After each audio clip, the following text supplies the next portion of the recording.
يا رب لك ألف حمد وشكر على ما أنعمت به علينا من نعم لا تحد ولا تحصى. أعوذ بالله من الشيطان الرجيم. بسم الله الرحمن الرحيم. يا أيها الناس إنا خلقناكم من ذكر وأنثى وجعلناكم شعوبا وقبائل لتعارفوا إن أكرمكم عند الله أتقاكم إن الله عليم خبير. صدق الله العظيم.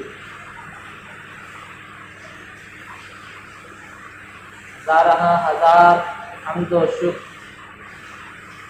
رب العالمین کے لیے جنہوں نے ہم پر اتنی نعمتیں عطا فرمائی نہ جن کو ہم شمار کر سکتے ہیں اور نہ ہی ان کا احاطہ کیا جا سکتا ہے. اللہ تعالیٰ کی اس محفل پر عنایتیں ہیں، فضل و کرم کی بارشیں ہیں. اللہ تعالیٰ کی رحمت اور اس کی توجہات اس محفل کو گھیرے ہوئے ہیں. سب سے بڑا احسان اللہ تعالیٰ نے ہم پر یہ کیا کہ ہم کو ایمان سے نوازا اور مسلمان بنایا، جس کا منبع اور سرچشمہ اور مرکز و مصدر رسول اللہ صلی اللہ علیہ وسلم کو بنایا. بعثت نبوی سے قبل پورے عرب میں کوئی حکمراں حکمرانی کرنے کو تیار نہیں تھا اور نہ ہی نظام مکمل تھا. عدالت و انسانیت، امانت و دیانت، عفت و عصمت، تقوی، فلاح و تقوی اور زہد و درع کا جنازہ نکل چکا تھا اور عزت و شرافت کی کلیاں مرجھا رہی تھیں. شرک و ضلالت کی تاریکی ہر سمت نظر آ رہی تھی. نفرت، عداوت، شقاوت، دشمنی، عناد، سرکشی، ضد کا دورہ تھا.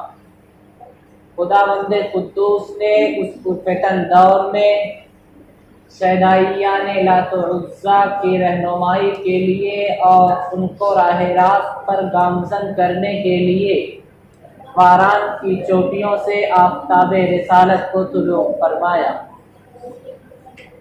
اور اللہ تعالی نے آپ کے اندر انسانیت کا ایسا غم رکھا اور ایسا درد رکھا اور ایسی محبت رکھی اور ایسی الفت رکھی کہ جنہوں نے آپ کو ستایا اور جو آپ پر ظلم کرتے تھے اور آپ جب راستے میں ہوتے تو کانٹے آپ کے راستے میں ڈالتے تھے اور جب آپ سجدے میں ہوتے تو آپ پر اوجھڑی ڈال دیا کرتے تھے، ان کے لیے آپ رات کی تاریکی میں رو رو کر دعائیں مانگتے تھے. ظاہر ہے کہ جو آپ کے ساتھ تھے اور آپ کے غمخوار تھے، آپ کے ہمدرد تھے اور آپ کے اوپر ایمان لائے، ان کے ساتھ تو آپ کا معاملہ ناقابل بیاں ہے. یہ وہ لوگ ہیں کہ جو آپ پر ظلم کرتے تھے اور آپ کو ستاتے تھے، آپ کو لہو لہان کر دیا کرتے تھے اور رات کی تاریکی میں آپ کے راستے میں کانٹے ڈالتے تھے اور آپ جب راستے پر چلتے تو آپ پر اوپر سے کوڑے ڈالتے تھے. اور جنہوں نے طائف میں آپ پر گنڈے چھوڑے اور آواز چھوڑے اور لہو لہان کر دیا، ان کے لیے آپ ہدایت کی دعا مانگتے تھے. اے اللہ ان کو ہدایت دے دے، اے اللہ ان کو رہنمائی عطا کر دے، اے اللہ ان کو دین کی سمجھ عطا کر دے، اے اللہ تو جہنم سے ان کو بچا لے، دوزخ سے بچا لے اور جنت میں داخلے کے اسباب پیدا فرما دے. یہاں تک کہ اللہ تعالیٰ کو اپنے حبیب اور اپنے محبوب جناب محمد الرسول اللہ صلی اللہ علیہ وسلم کی تسلی کے لیے کہنا پڑتا تھا لعلک باقع نفسک علی آثارہم ان لم یؤمنوا بہذا الحدیث اسفا. اے نبی، شاید آپ اپنا کلیجہ پھاڑ لیں گے، یہ ایمان کیوں نہیں لا رہے ہیں، یہ مان کیوں نہیں رہے ہیں. اگر یہ نہیں مان رہے ہیں تو گھاٹا اپنا کر رہے ہیں، نہیں مان رہے ہیں تو نقصان اپنا کر رہے ہیں، ایمان نہیں لا رہے ہیں تو ظلم اپنے اوپر کر رہے ہیں، ایمان نہیں لا رہے ہیں تو خسارہ اپنا کر رہے ہیں، آپ اپنا کلیجہ کیوں شق کیے جا رہے ہیں؟ لیکن قربان جائیے اس نبی امی پر، قربان جائیے اس تاجدار بطحہ پر، قربان جائیے اس رحمت للعالمین پر۔ فرماتے تھے کہ میں بے چین رہتا ہوں اور تڑپتا رہتا ہوں کہ کیسے تم کو ہدایت مل جائے۔ فرماتے کہ اے لوگوں، تم جہنم میں چھلانگ لگانا چاہتے ہو، تم جہنم میں کودنا چاہتے ہو، اور میں تمہارے ہاتھ پکڑ پکڑ کر کھینچ رہا ہوں، اور تم ہو کہ ہمارے ہاتھ سے اپنا ہاتھ چھڑا کر جہنم میں جانا چاہتے ہو۔ یہ وہ کیفیت تھی جس کے ساتھ آپ کی بعثت ہوئی۔ اللہ تعالیٰ نے آپ کے دل میں یہ غم ڈالا تھا اور آپ کو اخلاق ایسے عطا کیے تھے کہ جنہوں نے آپ پر ظلم کیا، ستایا، اور جب آپ کی گردن سے چادر کو اس طرح کھینچا کہ سرخ نشان پڑ گئے، وہی چادر آپ نے ان کو ہدیے میں دی۔ بہت سے ایسے دیہاتی اور بدو آتے اور گستاخانہ لہجے میں بات کرتے تھے، لوگوں کو غصہ آ جاتا تھا، اللہ کے رسول فرماتے غصہ نہ کرو، ان کو ہدیہ دیتے۔ آپ کے دربار میں تفریق نہیں تھی چھوٹے اور بڑے کی، سردار اور غلام کی، آقا اور نوکر کی، ہر کوئی ایک برابر تھا۔ ہمارے یہاں کوئی چھوٹا ہے، کوئی بڑا ہے، آپس میں فرقے واریت ہے، تفریق ہے، شادیوں میں پابندیاں ہیں کہ اس کی ذات الگ ہے، ہماری ذات الگ ہے۔ آپ کے دربار میں ایسا کچھ نہیں تھا۔ اللہ تعالیٰ نے فرمایا یا ایھا الناس انا خلقناکم من ذکر و انثی وجعلناکم شعوبا وقبائل لتعارفوا ان اکرمکم عند اللہ اتقاکم ان اللہ علیم خبیر۔ اے انسانوں، قرآن کہہ رہا ہے اے انسانوں، بات جو کہی جا رہی ہے، آج کل تو حلقے ایسے بن گئے ہیں، ایسے ایسے دائرے، حلقے، فرقے، جماعتیں کی خطاب جب ہو رہا ہے تو ہمارے مسلمان یہ سمجھتے ہیں کہ شاید یہ خطاب قرآن کر رہا ہے صرف حافظوں سے، مولویوں سے، یا صرف مسلمانوں سے۔ قرآن کہتا ہے یا ایھا الناس، پوری انسانیت کو مخاطب کر کے کہتا ہے اے لوگو، ہم نے تم کو ایک مرد اور ایک عورت سے پیدا کیا، اور مختلف خاندانوں میں، مختلف قبیلوں میں اس لیے تقسیم کیا تاکہ تم ایک دوسرے کو پہچان سکو، انٹروڈکشن حاصل کر سکو۔ اس لیے نہیں پیدا کیا کہ تفریق کرو، اس لیے نہیں پیدا کیا کہ بھید بھاؤ کرو، اس لیے نہیں پیدا کیا کہ کسی کو حقیر سمجھو، اس لیے نہیں پیدا کیا کہ اونچ نیچ کی فلسفی اختیار کرو، اس لیے نہیں پیدا کیا کہ تفریق کی پالیسی اختیار کرو، اس لیے ہم نے تم کو نہیں پیدا کیا، بلکہ ہم نے تم کو پیدا کیا ہے اس لیے مختلف خاندانوں اور قبیلوں میں تاکہ تم ایک دوسرے کو پہچان سکو۔ انٹروڈکشن کے لیے ہم نے تم کو مختلف خاندان میں پیدا کیا ہے، بھید بھاؤ کے لیے نہیں۔ تم میں سب سے زیادہ عزت والا اور سب سے زیادہ باعزت، سب سے زیادہ مشرف انسان وہ ہے جو سب سے زیادہ اپنے لارڈ سے اور اپنے گاڈ سے، اپنے ایشور سے، اپنے اللہ سے، اپنے رب سے اور اپنے مالک سے ڈرتا ہے، اس کا لحاظ کرتا ہے، اس سے شرم کرتا ہے، اس کے احکام کی پاسداری کرتا ہے، اس کا خیال کرتا ہے۔ اور جس کو اپنے رب کا خیال نہیں، اس کے احکام کی پاسداری کا خیال نہیں، جو اسی دنیا دنی میں لگا ہوا ہے، جو کسی کو حقیر سمجھتا ہے، کسی کو ذلیل سمجھتا ہے، کسی کو سر پہ بٹھاتا ہے، کسی کو پیروں تلے رونقتا ہے، جو وقت کے فرعون اور شداد اور ابو لہب و ابو جہل اور وقت کے ابلیس و شیطان کا نمائندہ بنا بیٹھا ہے، اور جو ظلم کی کوکھ سے پیدا ہوا ہے اور اس دنیا کو ظلم سے بھر دینا چاہتا ہے، ظاہر ہے کہ وہ مہا پاپی اور مہا مجرم انسان ہے جو اس دنیا کی دھرتی پر اور اس زمین پر گندا اور ناپاک بوجھ۔ تفریق کیا چیز ہوتی ہے؟ اللہ کے رسول نے تفریق نہیں کی۔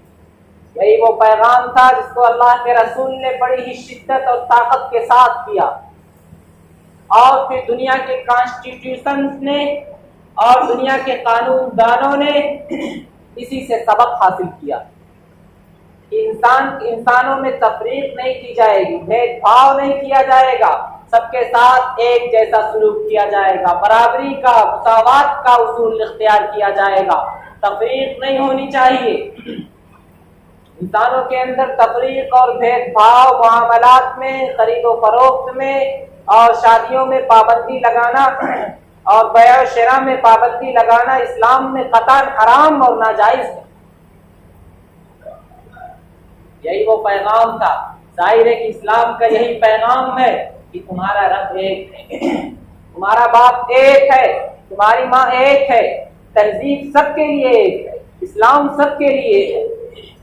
یہی وہ بات تھی جس کے نتیجے میں کروڑ کروڑ لوگ اسلام کے دامن میں داخل ہوئے۔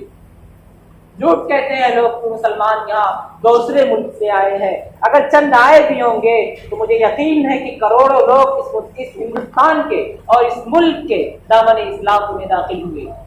حضرت معین الدین چشتی علیہ الرحمہ کے دسترخوان سے اور آپ کے سینے سے ان کو ایمان کی حرارت ملی، حضرت نظام الدین اولیاء کے دسترخوان سے اور علماء کرام اور صوفیاء اعظام کے دعوت دینے کے نتیجے میں اور ان کی رہنمائی کرنے کے نتیجے میں ان کو ہدایت ملی۔ انہوں نے یہاں تفریق نہیں کی تھی چھوٹے اور بڑے کی، انہوں نے تفریق نہیں کی تھی کسی خاندان کی یا کسی ذات کی، بلکہ انہوں نے صرف ایک اللہ کی دعوت دی تھی، ایک ایشور کی دعوت دی تھی، جس کے نتیجے میں اتنے سارے لوگ ان سے جڑتے چلے گئے اور ان کے ہاتھ پر بیعت کرتے چلے گئے۔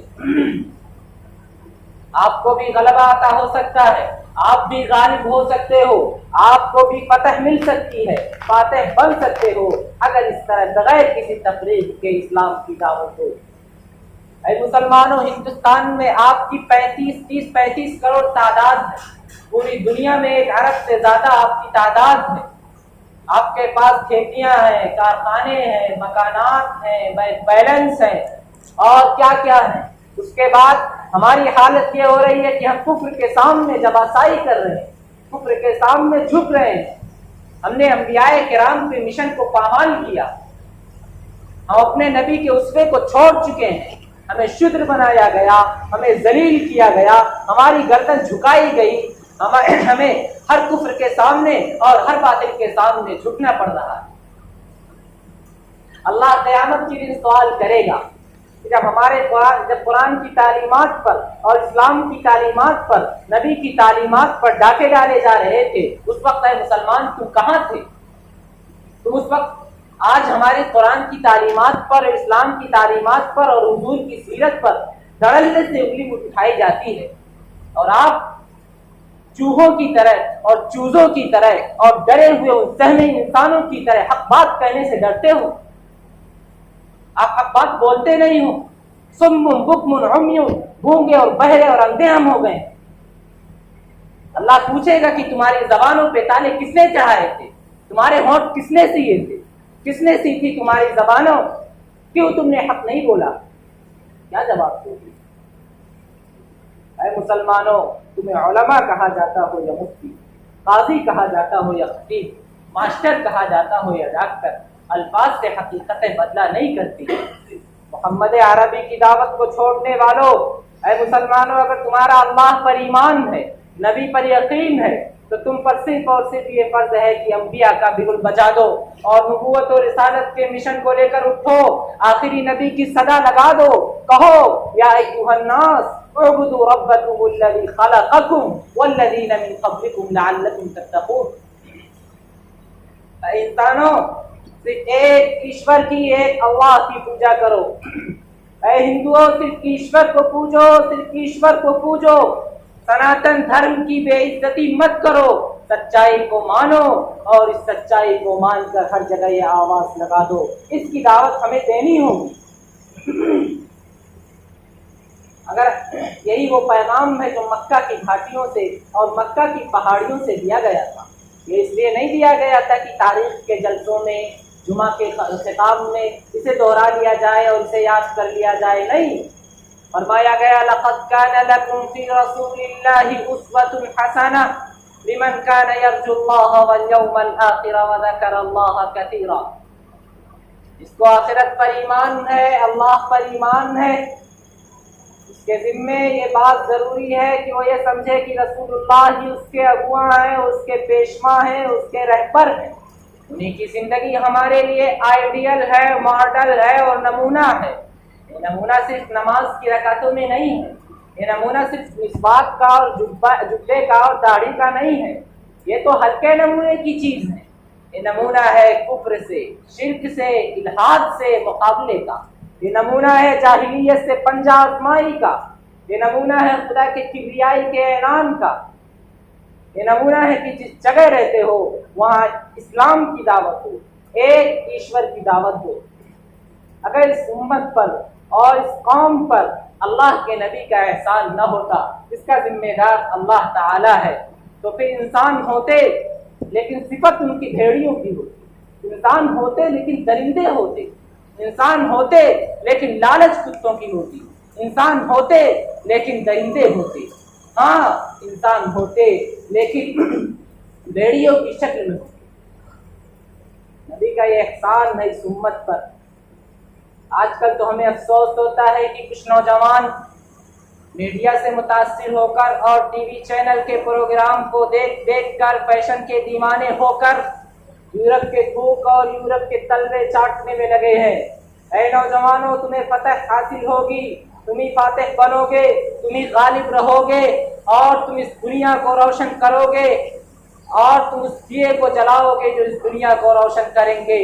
اس نئے دور جاہلیت میں اور اس تاریکی کے دور میں تم پوری دنیا کے اندر وہ شمع جلاؤ گے جو سب کے دلوں میں اثر کرے گا، اور تمہیں اور تمہارا سب احسان مانیں گے اگر بغیر کسی تفریق کے، بغیر کسی بھید بھاؤ کے، بغیر کسی پالیسی کے، اور بغیر کسی چھوٹے اور بڑے کی تفریق کے اللہ اور اس کے رسول کے احکام کی پاسداری کرو گے اور اس کے احکام کی دعوت دو گے، اسلام کی دعوت دو گے۔